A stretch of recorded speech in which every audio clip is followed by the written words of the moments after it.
Hello दोस्तों, स्वागत है आपका आपके अपने यूट्यूब चैनल मैथ पाठशाला पर। मैं अमन शर्मा। आज आपका एसएससी जीडी के लिए ये जीके जीएस का सेट नंबर 12 है। इससे पीछे मैंने आपको सेट 11 कवर करा दिया है। आप उसको अच्छे से कवर करिए और उनका प्रॉपर रूप में नोट्स भी तैयार करिए। तो चलिए अब हम लोग शुरुआत करते हैं आज के अपने क्वेश्चन नंबर 1 के साथ।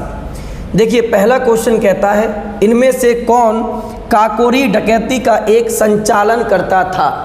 तो आराम से एक एक चीज़ आपको समझना है। देखिए, ये घटना आपकी 9 अगस्त 1925 को हुई थी।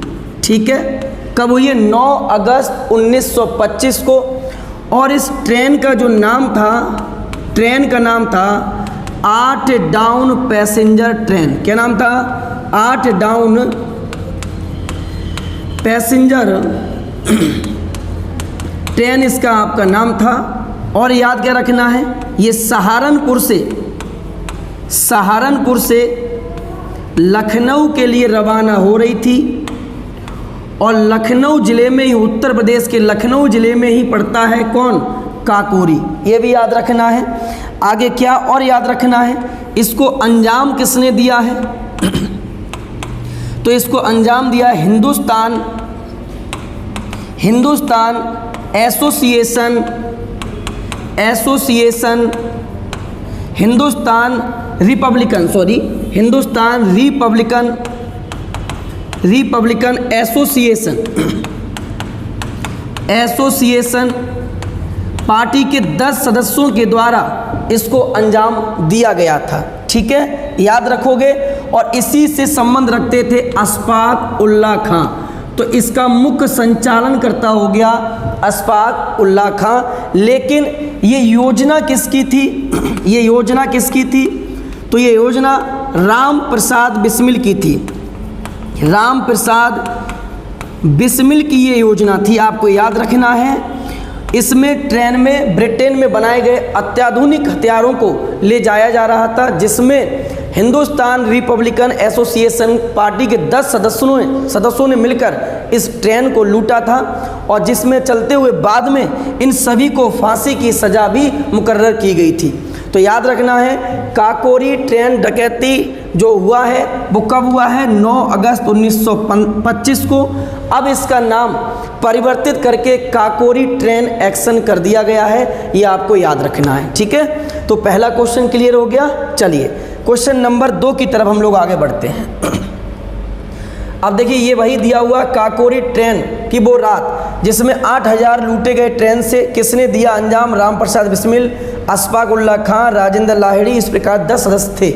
याद रखना है, जिसमें काला पानी की सज़ा सचेंद्र सन्याल को और सचेंद्र बख्शी को दी गई थी। याद रखोगे इतनी बात। फांसी की सज़ा बिस्मिल को दी गई थी, रोशन सिंह को, राजेंद्र नाथ को और अशफाक उल्ला खां को।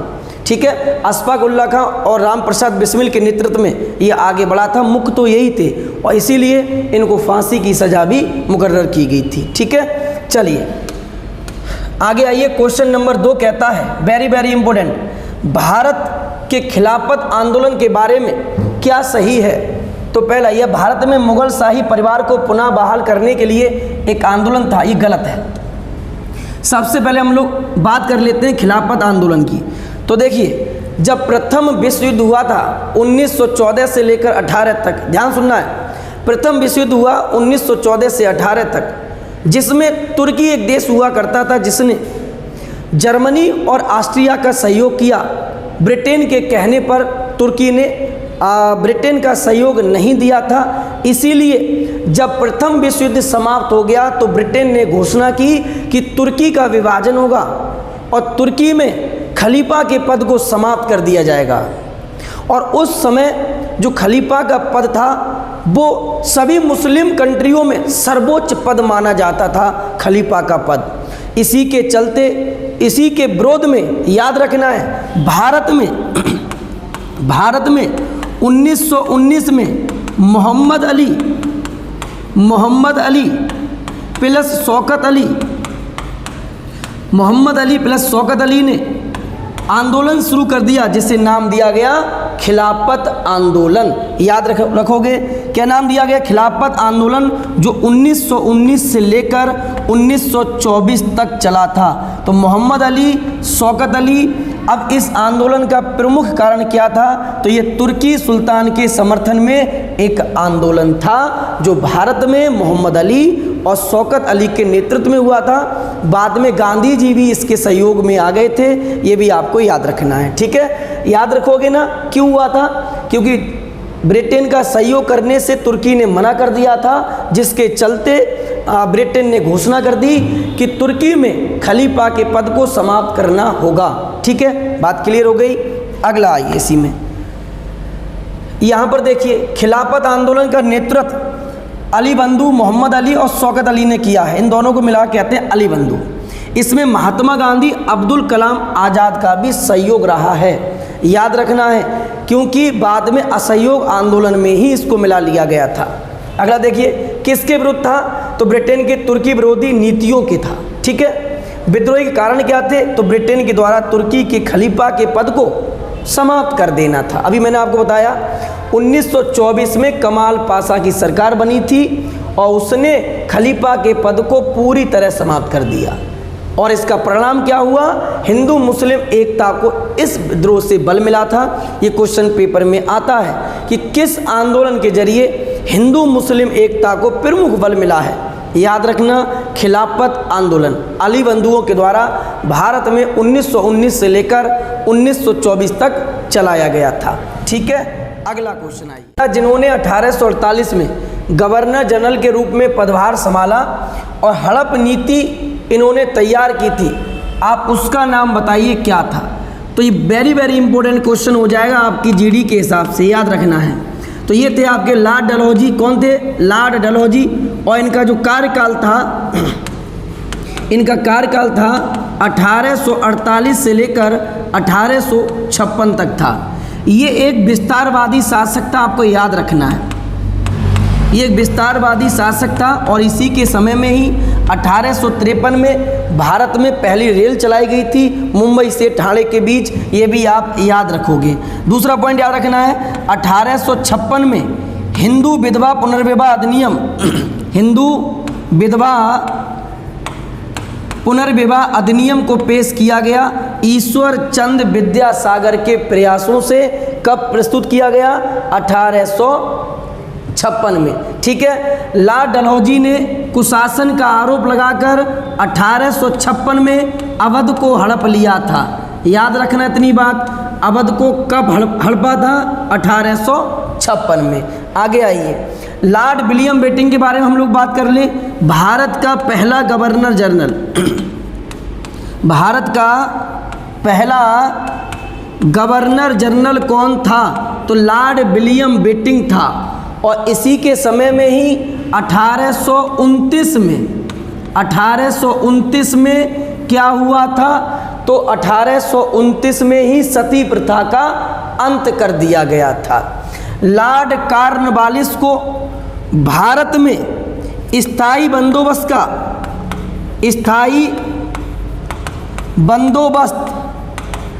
का जनक माना जाता है और इन्होंने ये 1793 में लागू किया था।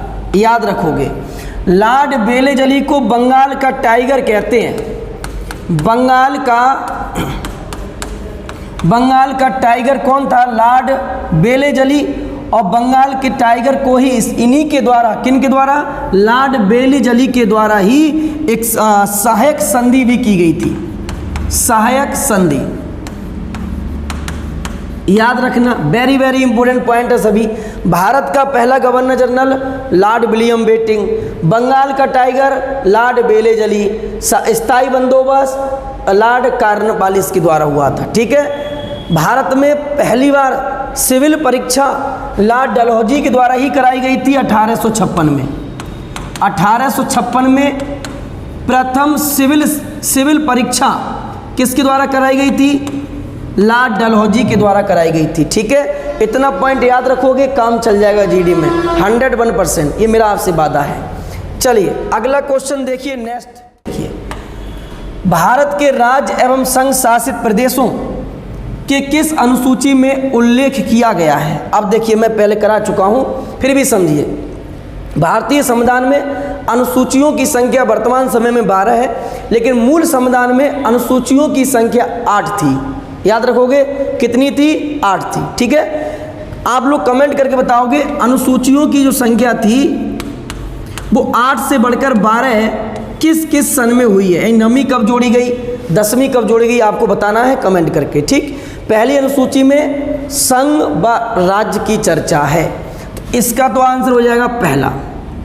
दूसरी अनुसूची में वेतन है, तीसरी में शपथ है, 4 में राज्यसभा में सीटों का आवंटन है, 5 में SC ST का क्षेत्र है, 6 में पूर्वोत्तर भारत के 4 राज्य हैं, 7 में 4 प्रकार की सूचियों की चर्चा है, 8 में भाषाएं हैं, 9 में न्याय निगमन है, 10 में दल बदल है, 11 में ग्राम पंचायत है, 12 में शहरी नगर निगम है। बोलो बात क्लियर हो गई?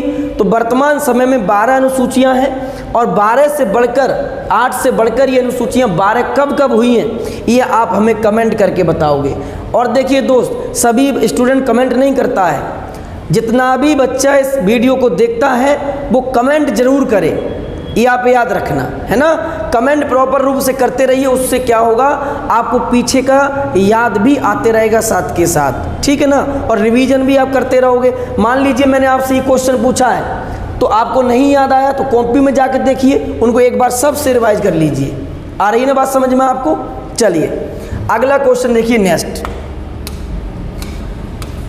क्वेश्चन कहता है भारत के उपराष्ट्रपति को किसके द्वारा निर्वाचित किया जाता है? तो भारत का जो उपराष्ट्रपति होता है, ध्यान सुनना है, यही राज्यसभा का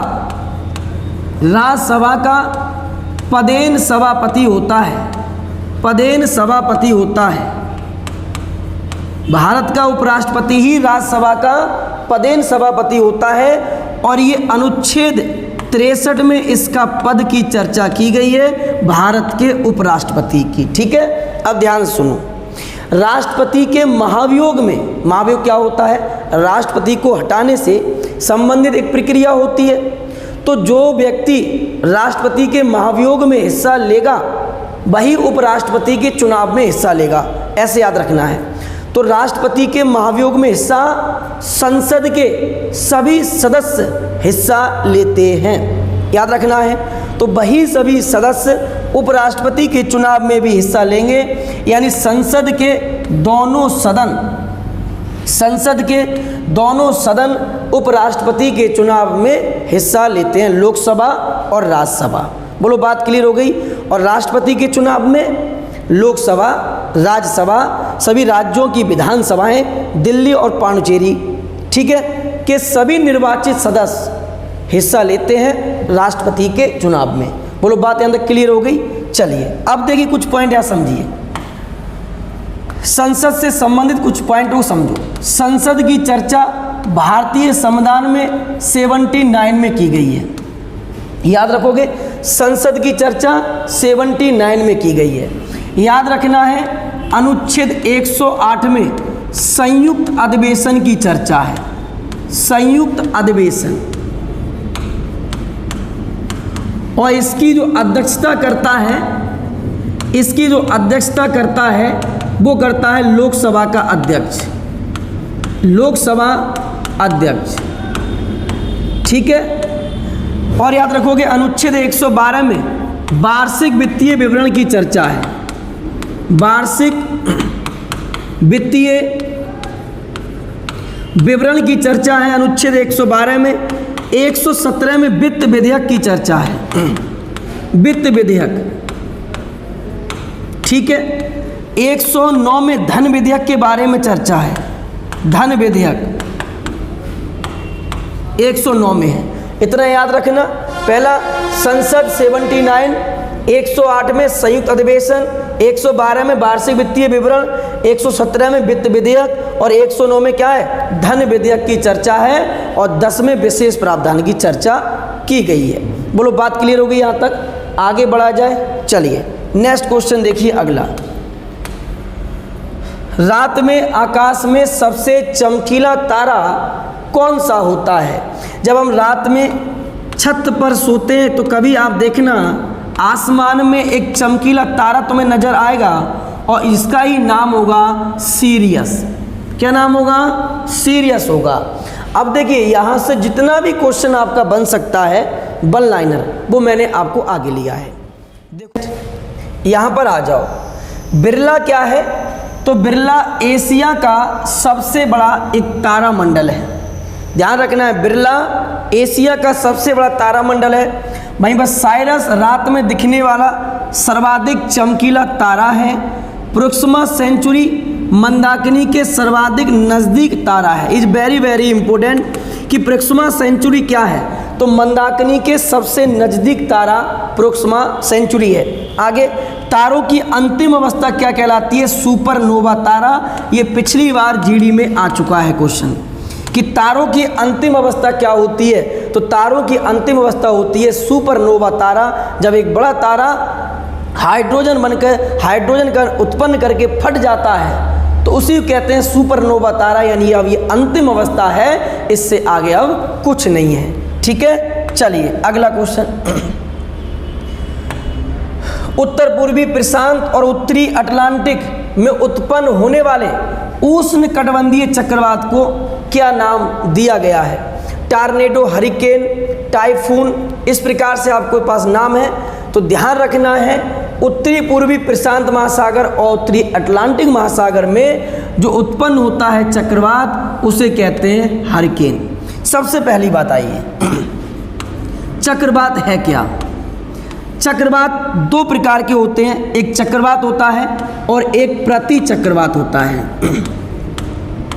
एक प्रति चक्रवात होता है, आराम समझना है। देखिए, चक्रवात वो होता है जिसके केंद्र में लो प्रेशर रहता है और बाहर हाई प्रेशर रहता है। आराम सुनना है। चक्रवात वह होता है जिसके केंद्र में लो प्रेशर रहता हो। आराम समझोगे बात क्लियर? केंद्र में क्या होगा? लो प्रेशर होगा और बाहर क्या होगा? हाई प्रेशर होगा। तो देखिए, एग्जाम में क्वेश्चन आता है कि चक्रवात में हवाएं किधर से किधर की ओर चलती हैं, इस प्रकार से आता है। तो हाई प्रेशर तो बाहर की साइड में है, ये हाई प्रेशर से हवाएं चलने शुरू हो जाती हैं केंद्र के लो प्रेशर को भरने के लिए। याद रखोगे, तो इसमें हवाएं हाई प्रेशर से उच्च दाब से निम्न दाब की ओर चलती हैं, उसे कहते हैं चक्रवात। उसे कहते हैं चक्रवात। और प्रति चक्रवात में क्या होता है? तो प्रति चक्रवात में केंद्र में होता है हाई प्रेशर और बाहर होता है लो प्रेशर। तो लो प्रेशर को भरने के लिए ही हवा चलती है, हमेशा याद रखना। तो केंद्र से बाहर की ओर हवा चलती है प्रति चक्रवात में, जबकि चक्रवात में बाहर से अंदर की ओर हवा चलती है। और चक्रवात में केंद्र में कैसा दाब होता है? तो केंद्र में होता है लो प्रेशर और बाहर होता है आपका हाई प्रेशर। ध्यान रखना है। और इसी चक्रवात की उत्तरी गोलार्ध में जो दिशा होती है वो होती है एंटी क्लॉकवाइज। याद रखोगे। और दक्षिणी गोलार्ध में होती है क्लॉकवाइज। और इसका जस्ट उल्टा हो जाएगा प्रति चक्रवात। प्रति चक्रवात सूचक किसका माना जाता है? तो प्रति चक्रवात सूचक माना जाता है स्वच्छ मौसम का। किसका माना जाता है दोस्त? स्वच्छ मौसम का ये सूचक होता है प्रति चक्रवात। यहाँ तक बात क्लियर हो गई। अब देखिए, चक्रवातों को अलग अलग स्थानों पर अलग अलग नामों से जाना जाता है। मैंने उसको एक स्लाइड में लिया है, उसको देख लीजिए जरा। देखिए, यहाँ आ जाइए। ऑस्ट्रेलिया के पूर्वी तट पर जो चक्रवात उत्पन्न होता है उसको नाम क्या दिया गया है? बिली बिली। चीन और जापान में जो उत्पन्न होता है उसे टाइफून कहते हैं। मैक्सिको और क्यूबा में जो उत्पन्न होता है उसे हरिकेन कहते हैं। और फिलीपींस सागर में थेल्मा कहते हैं। ये पिछली बार आपका जीडी पूछ चुका है, याद रखोगे। फिलीपींस में थेल्मा, मैक्सिको और क्यूबा में हरिकेन, चीन जापान टाइफून, और ऑस्ट्रेलिया में तो है ही बिली बिली। ऑस्ट्रेलिया का तो सब नाम याद है। ऑस्ट्रेलिया में है बिली बिली, ऑस्ट्रेलिया में है डार्लिंग और मर्रे। ऑस्ट्रेलिया में डार्लिंग और मर्रे नदी है और बिली बिली कहाँ है? ऑस्ट्रेलिया में है। बोलो, यहाँ तक बात क्लियर हो गई? चलिए अगला क्वेश्चन देखिए। नेक्स्ट क्वेश्चन कहता है यूरोप की सबसे लंबी नदी कौन सी है? एक क्वेश्चन फिक्स रहता है, यहाँ से याद रखना है। यूरोप की सबसे लंबी नदी है वोल्गा। कौन सी है? वोल्गा है। अब देखिए, आपको बहुत ज़रूरी है कि सभी महादेशों की कुछ मुख्य नदियाँ पढ़ने के लिए आपको ये पढ़ना तो पड़ेगा। तो देखिए आगे बढ़ते हैं हम लोग। यहाँ आइए, ऑस्ट्रेलिया में जो नदी बहती है सर्वमुख, उसे कहते हैं डार्लिंग नदी। अफ्रीका की मुख्य नदी है नील नदी। दक्षिणी अमेरिका की अमेजन नदी है। उत्तरी अमेरिका की सेंट लॉरेंस नदी और नियाग्रा जलप्रपात इसी नदी पर है, नियाग्रा। आगे, यूरोप की प्रमुख नदी है वोल्गा। एशिया की यांग टी सी कियांग नदी प्रमुख नदी मानी जाती है। तो महादेशों की नदी याद रखना, ऑस्ट्रेलिया की डार्लिंग है, अफ्रीका की नील नदी है, दक्षिण अमेरिका की अमेजन है, उत्तरी अमेरिका सेंट लॉरेंस है, यूरोप की वोल्गा है और एशिया की यांगची कियांग नदी है। ठीक है, चलिए आगे देखते हैं, नेक्स्ट बढ़िए। क्वेश्चन कहता है तिपाई मुख्य बांध परियोजना निम्न में से किस राज्य में स्थित है। तो बहुत ज़रूरी है आपको इस प्रकार की कुछ परियोजनाओं को पढ़ लेना। अब नागार्जुन, हीराकुंड, भांगड़ा नागल, ये सब पुराना हो गया, ये कम ही एग्जाम में अब देखने को मिलता है। ठीक है, तो देखिए तिपाई मुख्य बांध परियोजना वर्तमान में मणिपुर राज्य में स्थित है।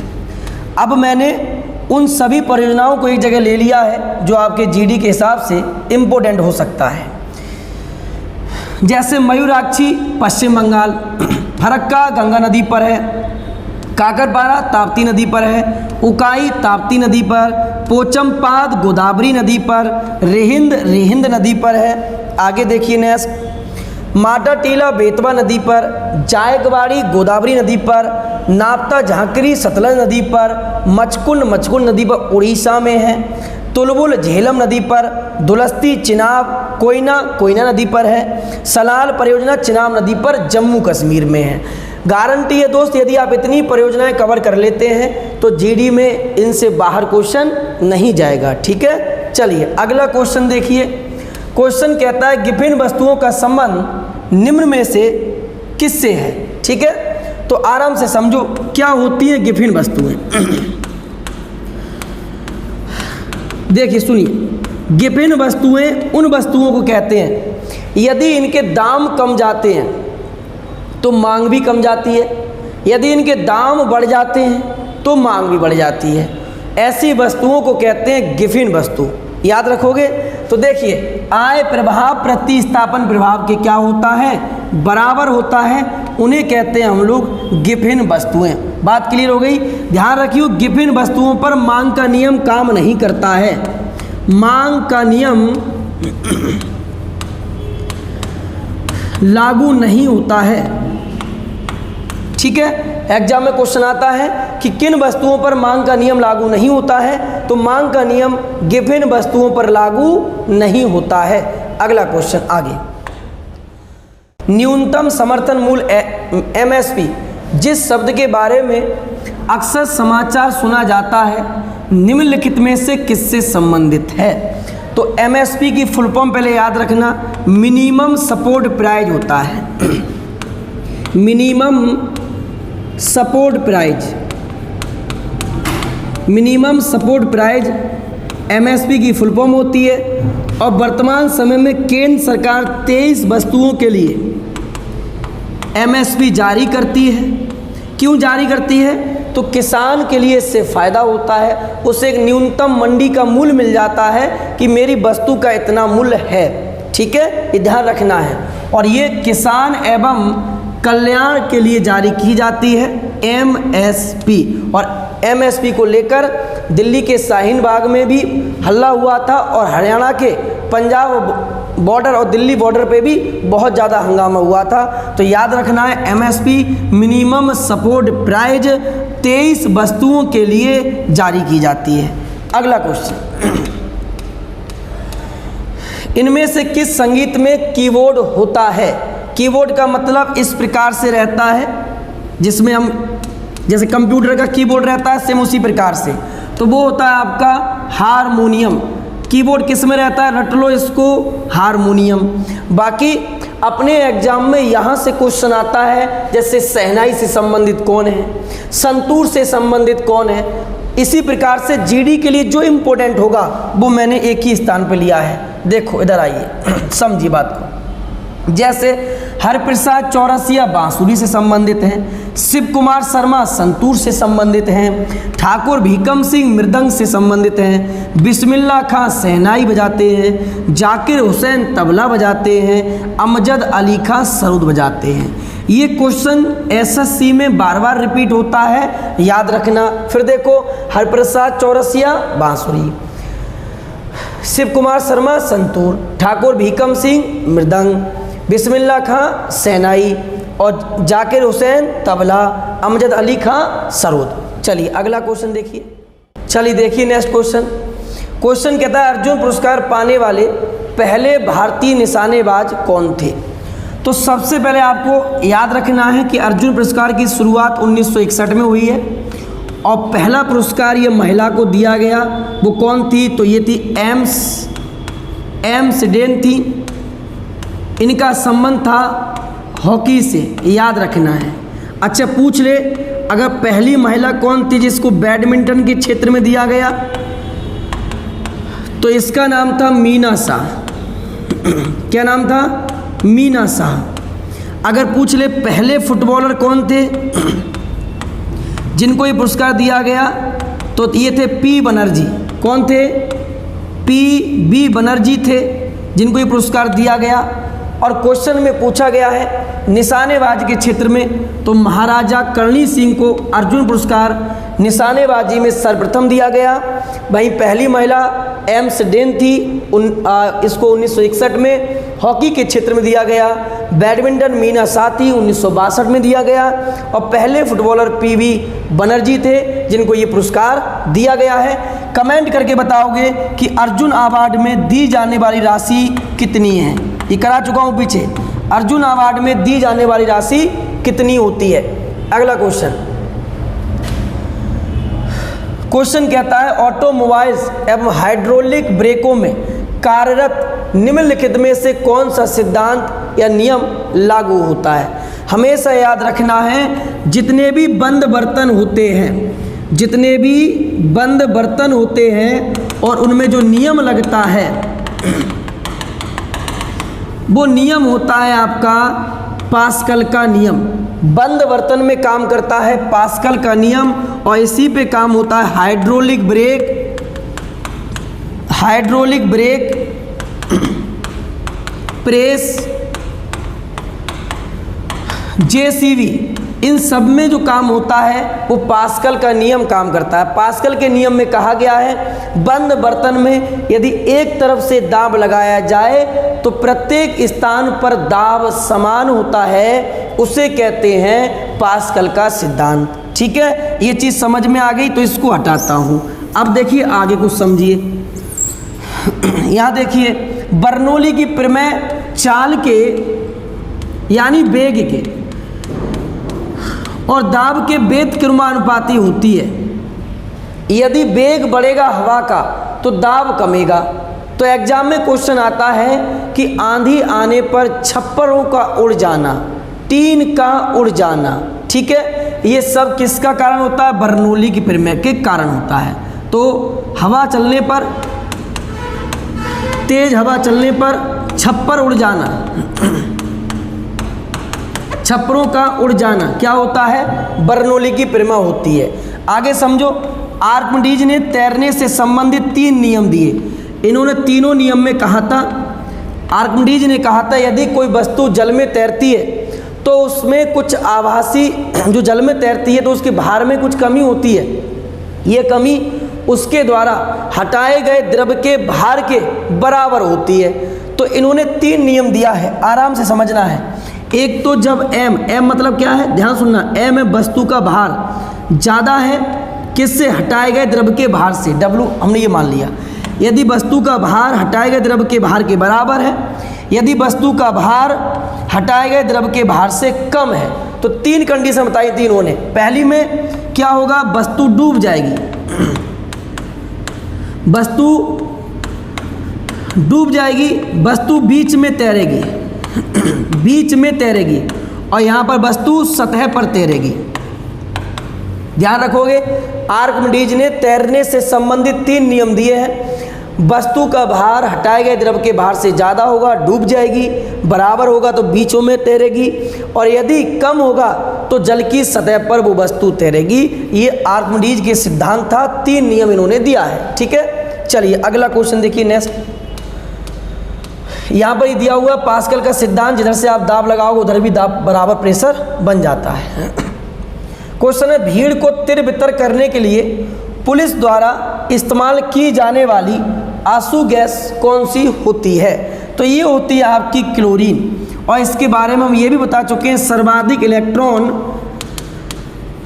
बंधुता वाला ये तत्व होता है। ठीक है, उसके बताया मैंने पानी या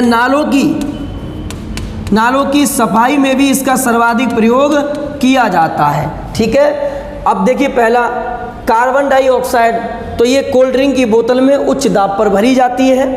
हाइड्रोजन सल्फाइड, इसमें सड़े अंडे जैसी गंध आती है, सड़े अंडे जैसी गंध। तो सड़े अंडे जैसी गंध किस में आती है? हाइड्रोजन सल्फाइड में आती है, आपको याद रखना है। ठीक है, यदि वीडियो पसंद आ रहा है तो जरूर आप लोग कमेंट करिएगा। चलिए अगला क्वेश्चन देखते हैं नेक्स्ट। क्वेश्चन कहता है, विश्व ऑटिज्म चेतना दिवस कब मनाया जाता है?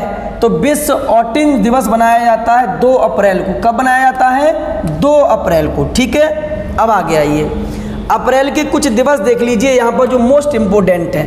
1 अप्रैल उत्कल दिवस होता है, 5 अप्रैल राष्ट्रीय समुद्री दिवस होता है, 7 अप्रैल विश्व स्वास्थ्य दिवस होता है, 17 अप्रैल विश्व होमोफिलिया दिवस होता है, 22 अप्रैल विश्व पृथ्वी दिवस है, और 25 अप्रैल में मलेरिया दिवस होता है। बोलो यहाँ तक बात क्लियर हो गई? और ये नोट कर लेना, ये जीडी के लिए बहुत इंपॉर्टेंट है भाई। चलिए अगला क्वेश्चन, बटरफ्लाई स्ट्रोक शब्द का संबंध किससे है? अब नाम से स्पष्ट है, बटरफ्लाई, तो बटर मीन्स बटर गए कायम है तैराकी में, याद रखोगे। तो बटरफ्लाई शब्द का संबंध किससे है? तैराकी से है। अब देखिए आगे मैंने आपके लिए क्या लिया है, यहाँ पर आइए, जितना भी शब्द बन सकता है इंपॉर्टेंट वो एक ही स्लाइड में लिया गया है। देखो, गुगली चाइनामैन क्रिकेट से संबंधित है, डिबल याद रखना वेरी वेरी इंपॉर्टेंट है, फ्लैग फुटबॉल से संबंधित है, बुली स्कूप डी हॉकी से संबंधित है, double hit net fault volleyball से संबंधित है, home diamond pitcher home baseball, deuce court double fault इसमें tennis, gambit very very important gambit शतरंज से संबंधित है। और याद रखना बटरफ्लाई तैराकी, ब्रेस्ट स्ट्रोक तैराकी, फ्री स्टाइल तैराकी, double dutch smash love net deuce badminton, double nelson dog fall heave कुश्ती, cue D jigger pot billiards, आगे टी के डी आयरन और जिगर गोल्फ से संबंधित है। ठीक है, इतने शब्दों को अच्छे से आप याद करना, बार बार देखना। अब देखिए, अगर मैं इन्हीं में एकदम बहुत ज़्यादा समय लेकर ट्रिक से बताने लग जाऊं, देखिए ट्रिक से ये करिए वो करिए, कुछ नहीं होने जाना है, ध्यान रखना। काम वही आएगा जिसको आप मेहनत से पढ़ोगे। कामयाबी का कोई शॉर्टकट नहीं है भाई, ये ध्यान रखना। आप सोचो शॉर्टकट में मैं निकल जाऊं, ऐसा नहीं हो सकता है। आपको बैठ के मेहनत करनी पड़ेगी, आपको रातें काली करनी पड़ेंगी, तब जाके आपको सफलता मिलेगी। और मैं बहुत जल्द उन सभी बच्चों को आपके सामने लेके आने वाला हूं जिसने पिछली बार जीडी में अच्छा प्रदर्शन किया है। ठीक है, जिससे आपका उत्साह और ज़्यादा अच्छा हो जाए और आप भी उस मुकाम पे पहुँचे जो आपने अपने मन में सोचा है। तो लगे रहिए, मेहनत करते रहिए। आज का सेट रखते हैं यहीं तक, मिलते हैं नेक्स्ट क्लास में, तब तक के लिए थैंक यू, धन्यवाद।